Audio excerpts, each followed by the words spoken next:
कभी कभी एक युद्ध केवल सीमा पर नहीं लड़ा जाता, कुछ जंगें सियासत की मेज पर लड़ी जाती हैं, स्याही और प्रतिबंधों से। और कुछ युद्ध लड़े जाते हैं तेल के लिए। साल था 2022। यूक्रेन और रूस की जंग ने पूरी दुनिया को ऊर्जा संकट में डाल दिया। तेल की कीमतें आसमान छूने लगी, गैस की सप्लाई ठप होने लगी और दुनिया हड़बड़ा गई। यूरोप ने रूसी तेल को बैन किया, अमेरिका ने सैंक्शंस लगाए, प्रेस कॉन्फ्रेंस, निंदा प्रस्ताव और नैतिकता के भाषण दिए जाने लगे। लेकिन असली कहानी उस शोर के पीछे थी।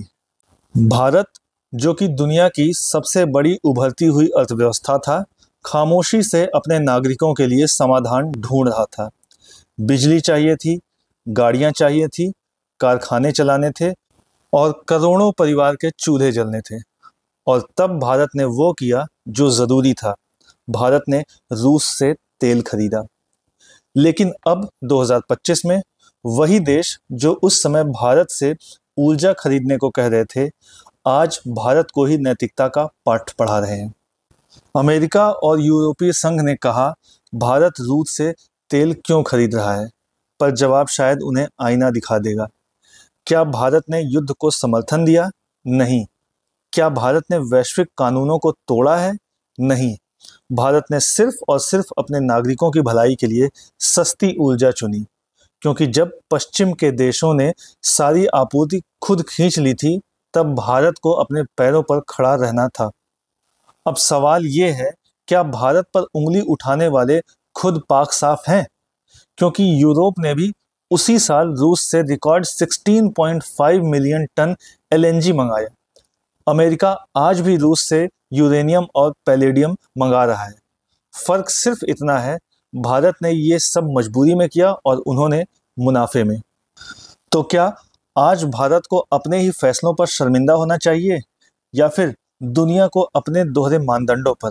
ये वीडियो सिर्फ एक तेल सौदे की कहानी नहीं है, ये कहानी है भारत की ऊर्जा स्वाधीनता की, भारत की अंतर्राष्ट्रीय स्वाभिमान की और भारत की उस नीति की जो अब किसी के दबाव में नहीं झुकती। जब ज़रूरत थी हमने रास्ता चुना, जब सवाल उठे हमने जवाब दिया और अब बारी है सच सामने लाने की। अमेरिका की तरफ से भारत पर टैरिफ लगाए जाने की घोषणा के बाद 4 अगस्त 2025 को भारत के विदेश मंत्रालय ने एक स्टेटमेंट जारी किया है, जिसमें उसने अपना पक्ष रखा है और साथ ही साथ पश्चिमी देशों के दोहरे मानदंडों को उजागर किया है। भारत ने अपने स्टेटमेंट में कहा है कि भारत पर रूस से तेल खरीदने के लिए जो आलोचना हो रही है, वह न केवल अनुचित है, बल्कि पश्चिमी देशों की दोहरी नीति को उजागर करती है। दरअसल भारत जैसे विकासशील देश के लिए ऊर्जा महज एक कमोडिटी नहीं है, ये अर्थव्यवस्था की लाइफलाइन है। भारत की 85% कच्चे तेल की ज़रूरतें आयात पर निर्भर हैं। दूसरी तरफ रूस से रियायती दरों पर तेल खरीदकर भारत ने अपनी कंपनियों का विदेशी मुद्रा खर्च कम किया और घरेलू महंगाई को कंट्रोल में रखा। इसके साथ ही राजकोषीय घाटा यानी फिस्कल डेफिसिट को भी संभाला। ये सिर्फ व्यापार नहीं था, ये एक सोच समझकर लिया गया भू राजनीतिक निर्णय था। वहीं पश्चिम के देश जो भारत के इस निर्णय की आलोचना कर रहे थे लगातार शुरू से, उनका भी जवाब इस स्टेटमेंट में दिया गया है। यूरोप के बारे में कहा गया है कि रूस से एलएनजी की खरीद 2024 में यूरोप की 16.5 मिलियन टन रही। युद्ध के बावजूद ये सबसे ज़्यादा रही। दूसरी तरफ ईयू का यानी कि यूरोपियन यूनियन का रूस से द्विपक्षीय व्यापार 16.5 बिलियन यूरो रहा, जो कि भारत और रूस व्यापार से लगभग 3 गुना ज़्यादा है। यूरोप रशिया से उर्वरक यानी कि फर्टिलाइज़र, रसायन, मशीनरी, स्टील और आयरन और वाहन उपकरण खरीद रहा है। दूसरी तरफ अमेरिका, जो कि भारत की इस रणनीति पर बहुत ज़्यादा वोकल रहा है, उसने रशिया से यूरेनियम हेक्साफ्लोराइड खरीदा 2023 में, जो कि उनके न्यूक्लियर रिएक्टरों के लिए ज़रूरी है। पैलेडियम और निकल जैसे खनिज आज भी रूस से आ रहे हैं, जो ईवी और सोलर सेल जैसे ग्रीन एनर्जी सेक्टर के लिए अनिवार्य हैं। 2022 से अब तक अमेरिका ने $1 बिलियन से ज़्यादा का व्यापार रूस के साथ किया है। वहीं दूसरी तरफ अमेरिका भारत से कहता रहा है कि रशिया से दूरी बनाओ। भारत ने अंतर्राष्ट्रीय मंचों पर बार बार कहा है कि हम किसी भी एक पक्ष का समर्थन नहीं करते। हमारी प्राथमिकता हमारे नागरिकों का हित, ऊर्जा सुरक्षा और आर्थिक स्थिरता है। भारत ने रूसी तेल को रिफाइन कर अन्य देशों को एक्सपोर्ट किया।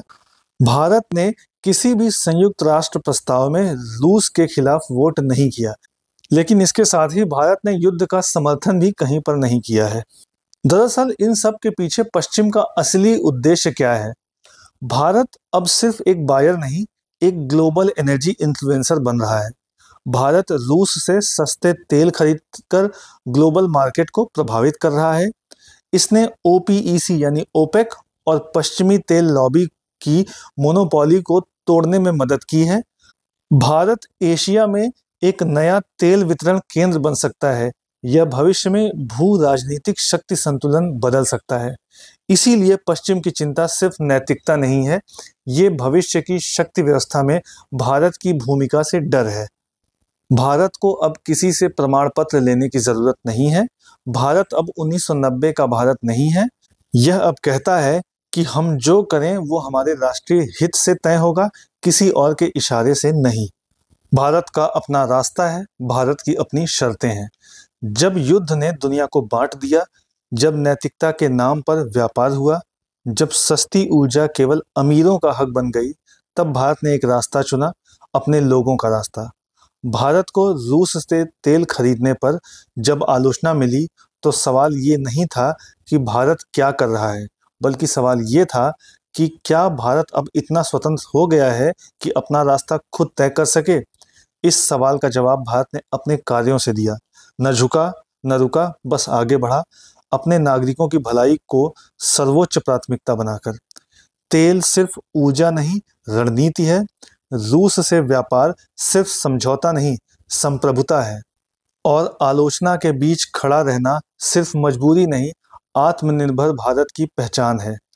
आज जब पश्चिम खुद अपने हितों के लिए रूस से व्यापार कर रहा है, तो भारत पर सवाल उठाना पाखंड नहीं तो और क्या है।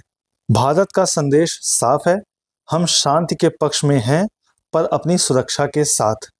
हम संवाद के समर्थक हैं, पर अपनी संप्रभुता की कीमत पर नहीं। और हम दुनिया से दोस्ती चाहते हैं, पर अपनी शर्तों पर। भारत अब केवल सुनने वाला देश नहीं है, भारत अब उत्तर देने वाला देश बन गया है। विदेश मंत्रालय ने अपने इस स्टेटमेंट के माध्यम से यूरोपियन देशों और यूएसए दोनों की दोहरे मानदंडों को उजागर किया है कि किस तरह से वो खुद तो व्यापार कर रहे हैं अपने हितों के लिए रूस के साथ, जबकि भारत अपने हितों के लिए उनसे जो तेल खरीद रहा है उसे वो निशाना बना रहे हैं। अगर आपको लगता है कि भारत को अपनी नीति खुद तय करने का हक है, तो इस वीडियो को लाइक ज़रूर करें। और अगर आप चाहते हैं कि देश और दुनिया की ऐसी ही बेबाक तथ्यपूर्ण कहानियाँ मिलती रहें, तो अभी कमेंट, शेयर और सब्सक्राइब करें एजलेसनेस को।